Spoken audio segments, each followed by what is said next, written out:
Acabamos de saír da prisión de Llenodés de visitar os presos políticos cataláns. Transmitirles moita forza e moita solidariedade de Galicia. E nos contaron como están.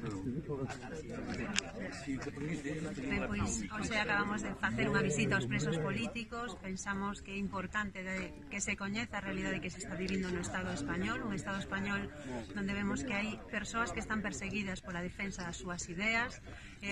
Creo que en termos democráticos moi preocupante todo o que está pasando. Desde o BNG queremos transmitir a nosa solidaridade non só con eles, sino tamén ás súas familias, a todas as persoas que están defendendo un dereito democrático como é o dereito a decidir, non reclamar que se poña fin a este estado de excepción antidemocrática e que realmente se busque unha saída dialogada para un debate que é un debate netamente político. Non somos dos que pensamos que en política todo se pode defender desde as ideas, que non se poden criminalizar a quen pensan diferente, que este é un debate que nos atinxe a todos e a todas, non é un debate sobre si un está a favor ou en contra da independencia de Cataluña, é un debate sobre dereitos democráticos e